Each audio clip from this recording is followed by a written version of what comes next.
We're just a couple tube stations away from Cass Business School at the UK headquarters of Ernst & Young.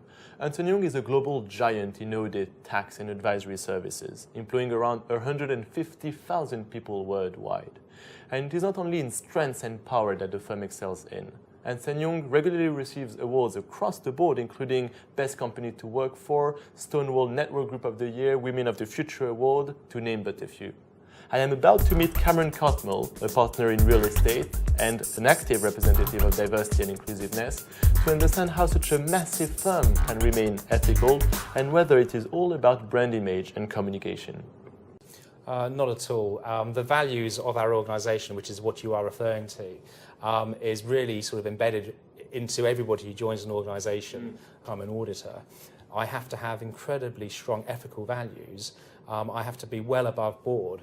The honesty and rigour of which I do my work is absolutely critical. How important do you think your values are to your clients? In working together and building a great relationship with a client, which is absolutely critical for a long-term success of our business and their business, you generally attract and work with the people who you understand, who have very common underlying values as to the way in which people behave. So I think it's really important. And I do think clients will choose organisations to work with who they most associate the same values and having the same values as them.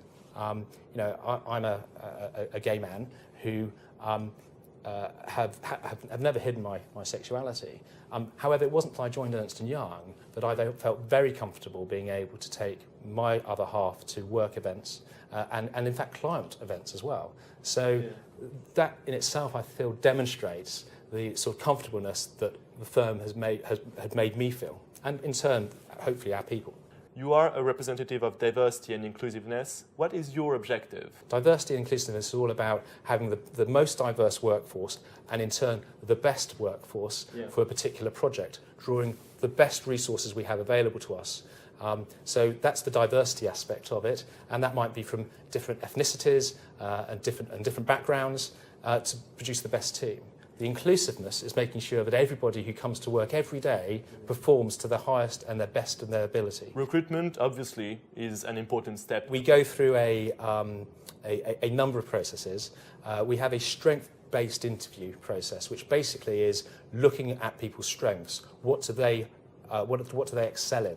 And aligning those to some extent with what is important to us as an organisation.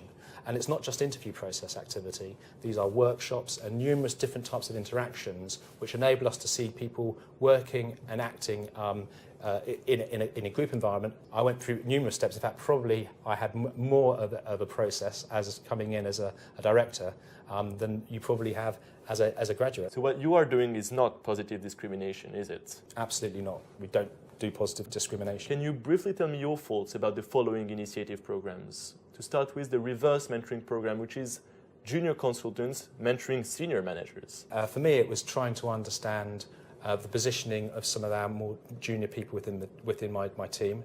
It was also trying to understand somebody from very different perspective and background.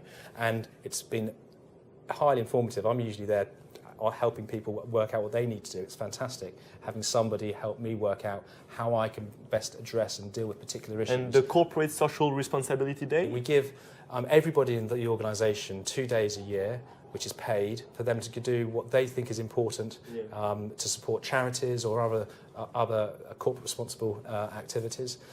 Last year I went out and spent a day cleaning ponds in one of the parks not very far from here. And actually, to be honest, it's great because not only does it contribute fantastically to a particular charity or enhance something for someone, it's a fantastic way to build a team. The importance of gender equality. Make sure that everybody has the right support mechanism to manage them through to that level. And that might be different for different people. And that's the bit we've maybe had to change.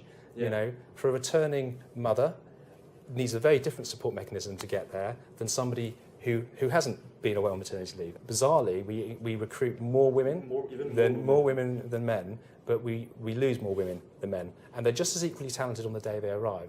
And so it's really important that, as I mentioned earlier about that support mechanism, to make sure that we can retain them and bring that talent through is absolutely key. Partners such as yourself are paid a bonus based on the financial performance of their departments. Doesn't it encourage you to cut costs, to free space, and overall to have an approach to business which is different from the one you advertise? It's not really a bonus. It's my business. It's my share of the profits of the business. So I think that's a reasonable place to be.